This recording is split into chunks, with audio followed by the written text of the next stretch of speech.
Augustine Ubaldi is an airport and railroad engineering expert. He joins us now live by phone. So what are the first questions in your mind, Gus, as you look at what took place in Hoboken this morning?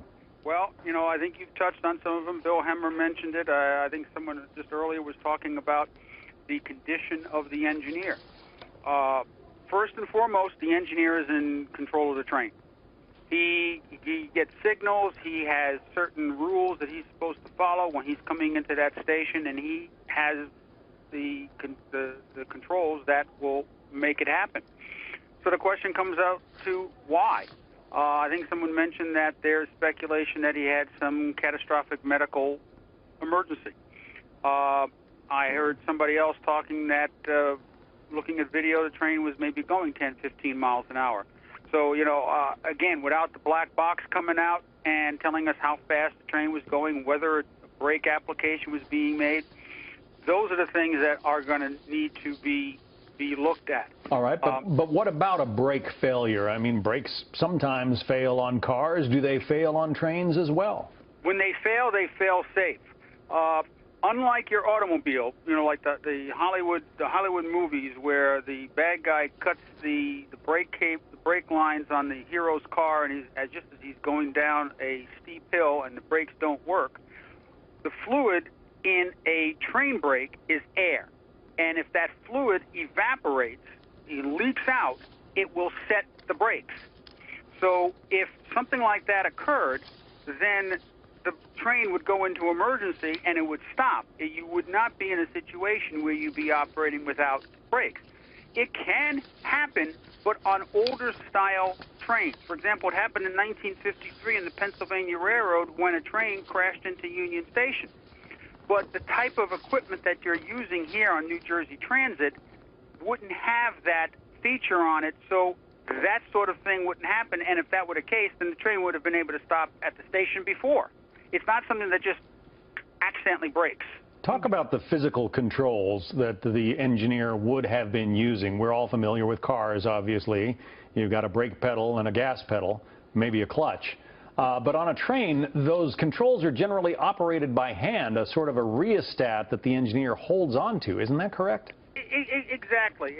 It's not unlike the throttle in an aircraft, okay? And so he's got a number of controls ahead of him. He may have one that is the throttle, and it might be a combination throttle and brake. So he pushes it forward when he wants to go forward. He pulls it back when he wants to brake. He may have an independent brake. He may even have a mushroom button that he hits to dump the air, as I was explaining, and put the train into emergency. So those are the features that he has. He may have a cab signaling system where instead of having a signal on the side of the track telling him whether to go, like a traffic signal, he'll have it, it'll show up real time on a display at his console. And he'll know whether he needs to slow down or not. So if an engineer were stricken by a fainting spell or a heart attack, something like that, what devices are in place to slow down that train? Well, a lot of trains have what they call like a dead man switch or an alerter where every 20 seconds or so the operator gets a little horn and he has to acknowledge it. If he doesn't, it says, wait a second, I'm not being acknowledged. I need to slow the train down. I need to take control of the train. There may also be signaling systems, and I know you just talked with Bill about positive train control, but there's a portion of positive train control that's existed for over 40, 50 years called automatic train protection or cab signaling.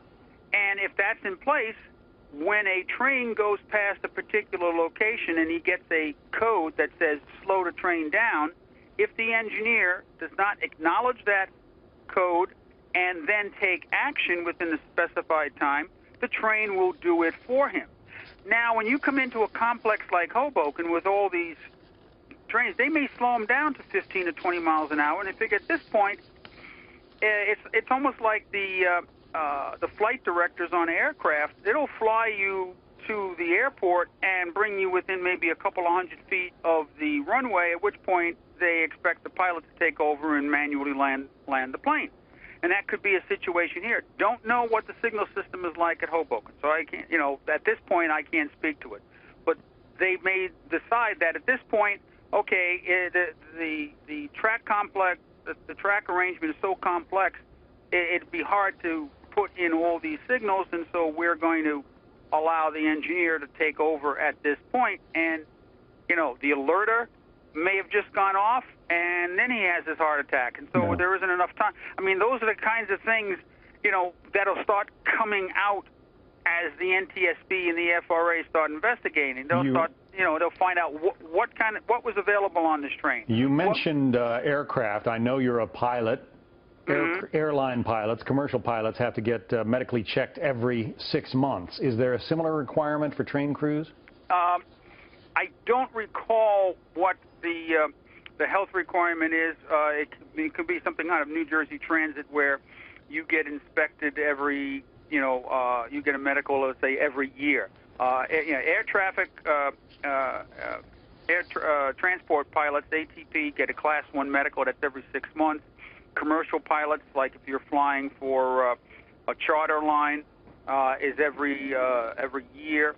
And then Class 3, which is, you get into your little Cessna and go flying, is every 3 years. Yeah, every two to 3 years, depending on age, I know. Yeah, well, depending on age and depending on what you're flying. Right.